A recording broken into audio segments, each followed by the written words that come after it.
Hola, ¿qué tal? Mi nombre es María Dolores Licia Centeno. Soy estudiante de la Universidad Tecnológica de León. Actualmente estudio procesos industriales en la especialización en plástico. A continuación les voy a hablar un poco acerca de las máquinas de inyección, el ajuste de una máquina de inyectora y la solución de defectos de dichas máquinas. Espero que este video sea de su agrado y por su atención. Muchas gracias. Bien, a continuación voy a hablarles un poco acerca de lo que son lo que es una máquina de inyección y la inyección del plástico. ¿Qué es el plástico? Los plásticos son aquellos materiales compuestos por resinas, proteínas y otras sustancias que son fáciles de moldear y pueden modificar su forma de manera permanente a partir de una cierta compresión y temperatura.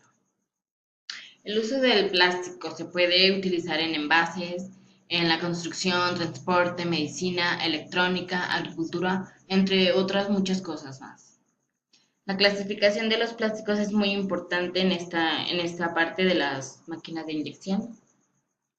La clasificación, según la disposición de moléculas que forman el polímero, se distinguen en tres grupos de plásticos: termoplásticos, termoestables y elastómeros.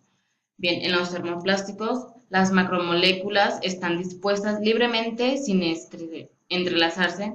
Tienen la propiedad de reblandecerse con el calor, adquiriendo una forma que conserva al enfriarse. Los termoestables son macromoléculas que entrecruzan formando una red. Debido a esta disposición, solo se les puede dar forma una vez. Un segundo calentamiento produciría su degradación, o sea, no sirve. Una segunda vez ya no sirve en los termoestables. Y los elastómeros, las macromoléculas, perdón, están ordenadas formando una red de pocos enlaces, recuperan su forma y dimensiones cuando la fuerza que actúa sobre ellos cede.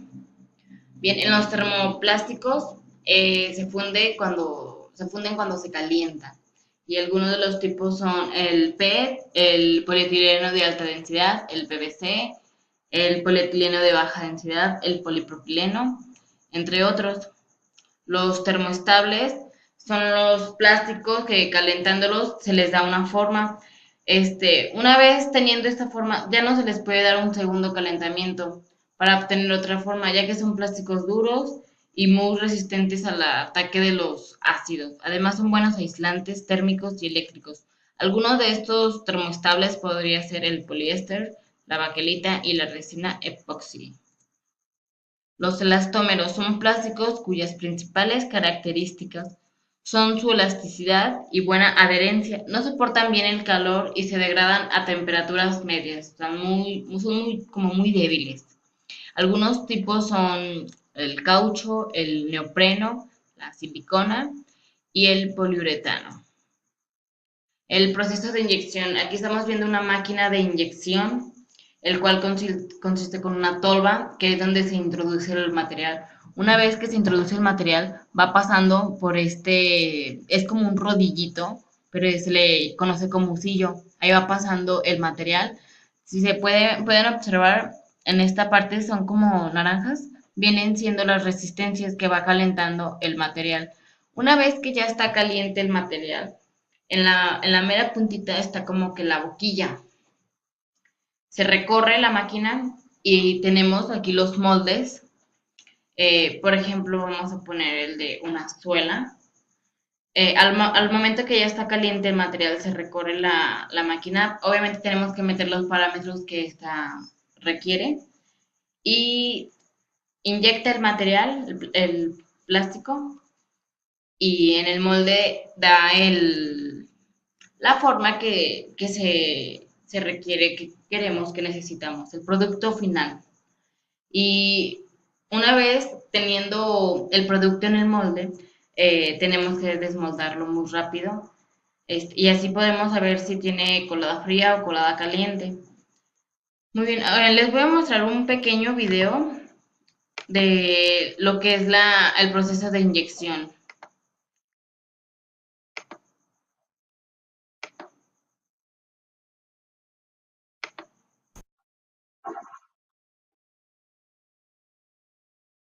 Es la tolva de alimentación que les mencionaba.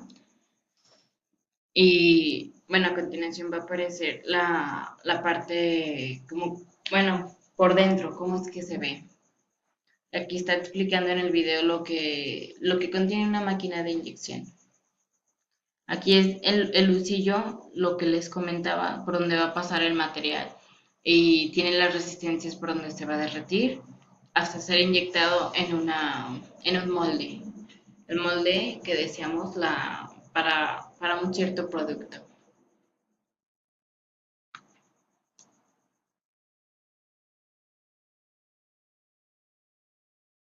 Y aquí va a explicar poco a poco cómo es que va haciendo el proceso de esta inyección.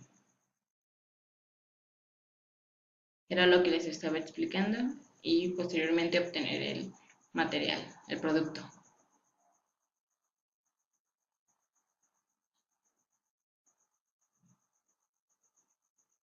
Y así posteriormente es como va haciendo el proceso para cualquier tipo de producto. Por lo regular este es el más común.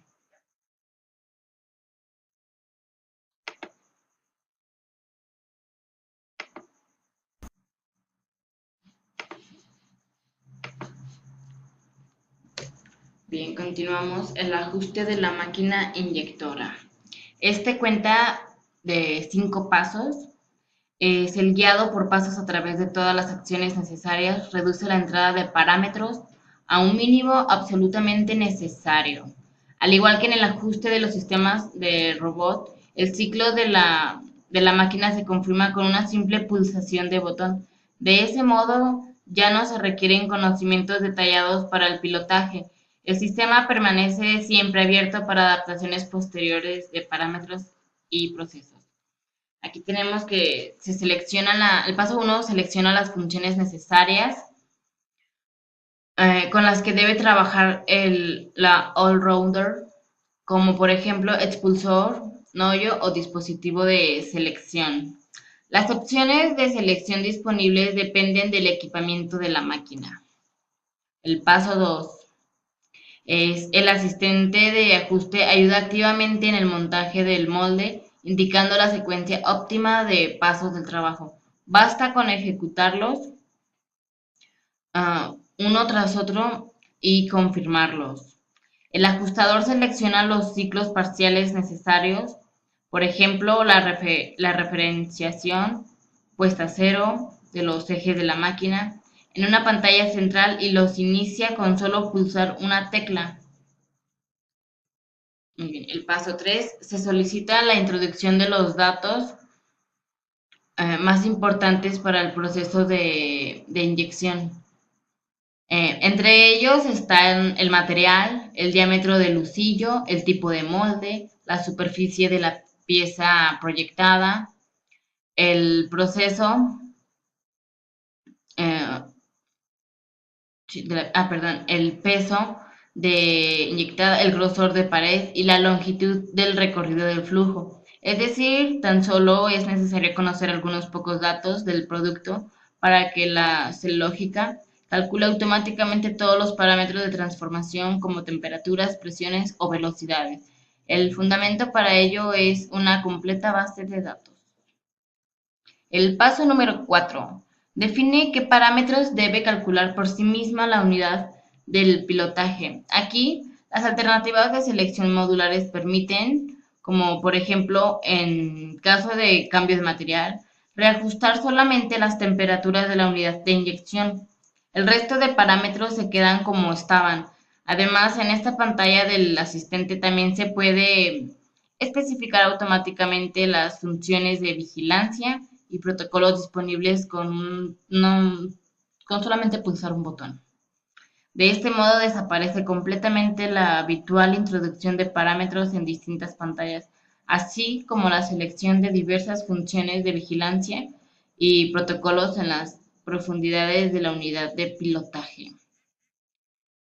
Tenemos como quinto, se realiza el aprendizaje del ciclo de la máquina, es decir, el ajuste en serie guiado por un menú.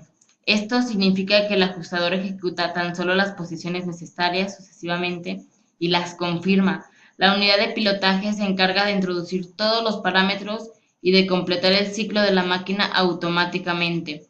Al mismo tiempo, la lógica se asegura de que aprendan todas las funciones de la máquina que se han seleccionado en el primer paso. Durante el ajuste guiado también se definen los mecanismos de seguridad, como la posición del seguro del molde. Bien, esto fue un poco acerca del como tipo de parámetros, todo eso es lo que estábamos hablando. Bien, a continuación es solución de defectos. Aquí voy a mencionar algunos tipos de defectos.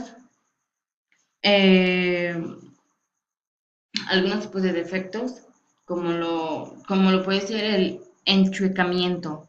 Eh, Algunas causas posibles: enfriamiento demasiado intensivo, diseño inadecuado de la pieza, tiempo de enfriamiento muy corto, sistema de extracción inapropiado, esfuerzos en el material. Y probables soluciones es que incremente el tiempo de enfriamiento dentro del molde y utilizar un polímero reforzado. El flash es presión de cierre demasiado baja. La posible solución: incrementar la presión de la unidad de cierre. Um, Otro defecto: líneas de flujo. Mala dispersión del concentrado de color o del pigmento. También puede ser la temperatura demasiado baja. Y una solución sería cargar el material más lentamente, incrementar la temperatura del barril y modificar el perfil de temperaturas. Puntos negros. El posible defecto es que hay carbonizaciones y lo que se tiene que hacer es purgar el husillo. Eh, Reducir la temperatura de proceso, limpiar el husillo manualmente. Piel de naranja, incompatibilidad del material. Disminuir la temperatura de proceso, incrementar la temperatura del molde y cambiar el concentrado de color. Una parte incompleta. Sería insuficiente material de la cavidad, falta de material en la tolva, por eso es necesario estar checándola como que a cada rato. Cañón demasiado pequeño, temperatura demasiado baja, obstrucción de la tolva o de boquilla, válvula tapada, tiempo de sostenimiento demasiado corto, velocidad de inyección demasiado baja, canales demasiado pequeños, respiración insuficiente. Y una posible solución: inyectar más material, cambiar el molde a una máquina de mayor capacidad, incrementar la temperatura del barril, incrementar la velocidad de inyección, modificar el tamaño de los canales del molde. También parte con rebabas. Esto es una dosificación excesiva, temperatura de inyección muy alta, presión de inyección muy alta, tiempo de inyección muy largo, tiempo de molde muy alta. Lo que se tiene que hacer es dosificar menos material, disminuir la temperatura de inyección, disminuir la presión, disminuir el tiempo de inyección y disminuir la temperatura del molde. Bien, estos son algunos tipos de defectos con sus posibles soluciones. De hecho, hay muchísimos, pero esos son algunos que se me hicieron muy interesantes para compartirles. Espero que este video les ayude mucho y por su atención, muchísimas gracias.